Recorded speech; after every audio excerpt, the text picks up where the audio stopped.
Good morning, Leah Goujon here. So I want to talk today about cultural differences. As a white woman in the Dominican Republic doing a project that typically only a man would do, there are times that I come across some friction. And a lot of that really is just a cultural difference. Dominican men and women, the way they interact is different than the way Canadian men and women interact. So I'm going to share a story with you which is a perfect example of this cultural difference. So the material supply store that I've been dealing with, the way I've been dealing with them is I give them a deposit, and then every day as I'm ordering materials, they just deduct that from the deposit. I have been using them since November 28th, and so for the last 3 weeks, literally, if I order materials in the morning, they're there sometimes that morning, sometimes in the afternoon. If I usually order product after 3 or 4 o'clock in the afternoon, it's probably not going to be delivered till the next morning. But other than that, that was how we went along for 3 weeks up until the beginning of this week. So on Monday, I went in and I gave more money as a deposit and ordered 100 bags of cement to be, and this was in the morning, so I assumed they would be delivered that day. He said to me, I'm going to deliver 50 bags today and 50 bags tomorrow morning. I said, that's fine. So that day comes and goes and the 50 bags are not delivered. So I pop into the store in the morning and sort of say, like, what happened? He's like, oh, they're being delivered today.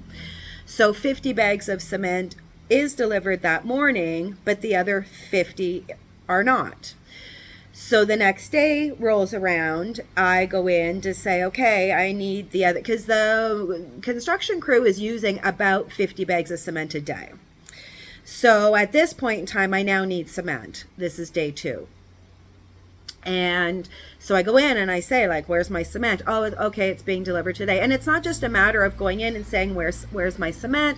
I have to go to the guy that's looking after my account. He then has to phone down to the back. I have to go down to the back and say, okay, this guy's ordered cement and this is where you need to send it to. So, and you have to go down there. I can't even just phone or send a message. So I'm physically having to go down there every day. So whatever. So he's like, oh, okay, it's being sent today. I don't get any cement that day.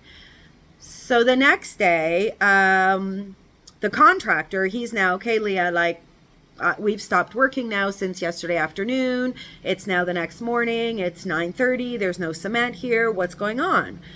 So I said, okay, I'm going to have to cruise by the material supply store and see. I have no idea what's happening. And he said, well, I'm just around the corner. Let me go over there. So he goes over there. He asks about the cement. And this guy, the guy that's looking after my account, acts like he doesn't even know who I am. I'm the white lady who's building in front of Montserrat too. I can tell you that I'm the only person in town that it could possibly be. So for him to say he doesn't know who I am was just bullshit. He just didn't want to deal with my contract. And for some reason, I just felt like he was starting to play some game. I almost felt like we were getting to the end of the project and he was trying to hold on to a certain amount of money of mine so that he sort of had this money at the end of the day. I'm not sure. I can't really figure out my spidey sense was going off, that there was more to it than him just not sending this 50 bags. So anyway, so now the contractor's calling me from the store and he's like, okay, Leah, what's your account number? He doesn't know who you are. So I give him the account number and he's still saying, well, I'm not really sure who she is. So now I'm mad. So you can't be in town here without being 10 minutes from anywhere. So I'm 10 minutes away. So I go over to the store and I'm mad. And normally when I would talk to this account representative, he has a desk. So I would go behind the counter of the store and sit at him with his desk. So as I came into the store, I'm behind the counter and he looks up at me and he's like, oh, hi. He's like, what's going on? He has no idea what's going on. no, and I was just so mad at this point. Look, where's my 50 bags of cement? I said, I now have a work crew that has stopped working since yesterday afternoon. You are now costing me money. Where's my cement?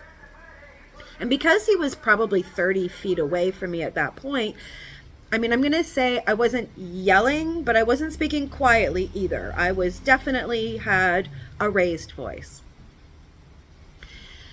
And I was angry. So I was being very specific with my words. And, other than those words that I just mentioned, I never said anything else. So then he turns around and looks at my boyfriend, who was standing there at the time, and starts just talking to him. And there's your cultural difference. So the mistake that I made, and mistake or not, it's the way it is, was going in and raising my voice in public to a Dominican man. Period. End of story. It doesn't matter if he provided really bad customer service. It doesn't matter if I was an angry customer. None of that mattered in that moment. All he knew in that moment was I was standing in the store raising my voice to him in front of all of the people that worked there. There was no customers in the store at the time. It was just the people that worked there. And for him, that was too much. For a Dominican man, that's just, they can't handle it. I don't know. As a Canadian woman, to me, they're just big babies. But for them, it's a matter of respect. So as far as I'm concerned, in that moment, he wasn't commanding any of my respect because he was just providing very bad customer service, and he refused to address me in that moment, the person that was paying and ordering for the materials. And for me, that was disrespect.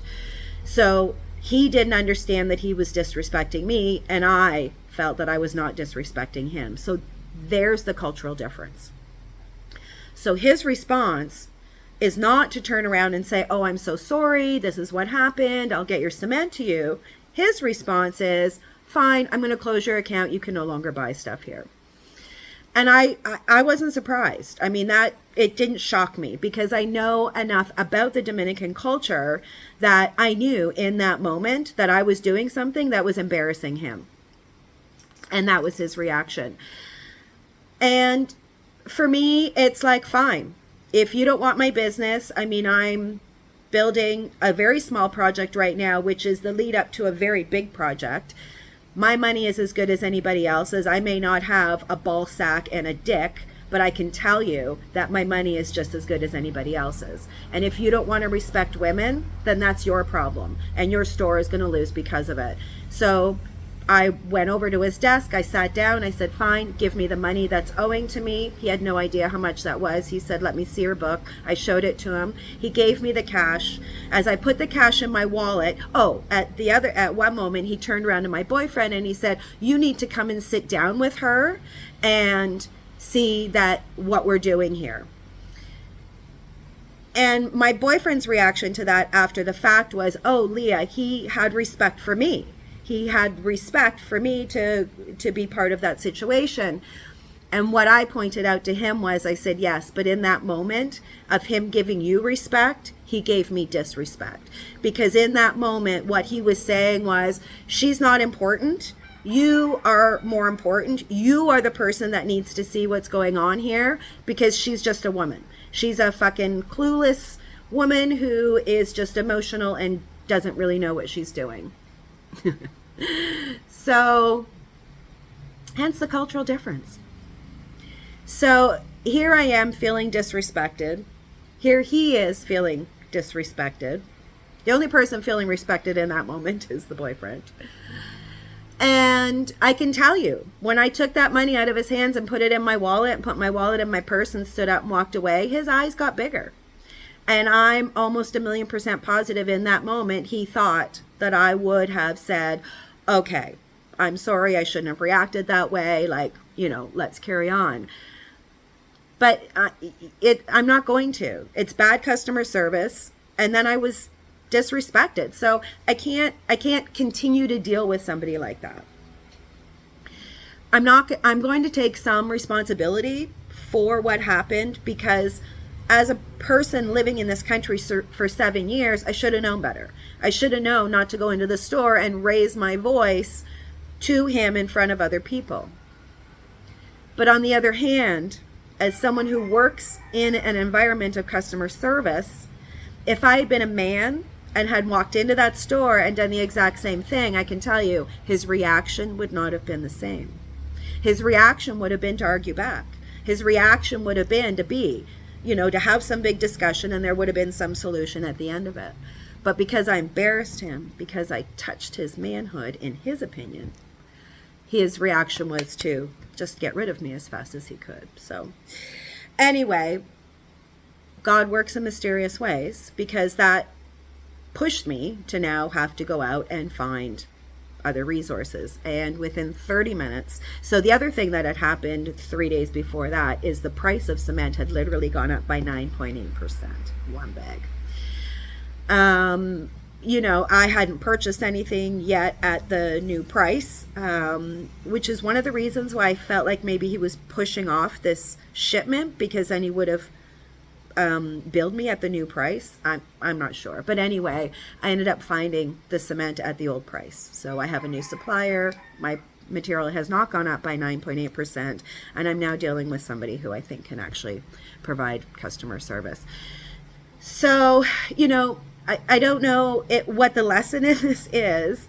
It's more, I guess, for your information. I mean, when you come to a foreign country, you need to understand that things don't work the way they do in your country. And you can either, behave the same way and understand it and deal with it, or react, and unfortunately, I just decided that I was going to react and say, okay, well, I'm not dealing with you. Right or wrong, it's the way it is. Peace out.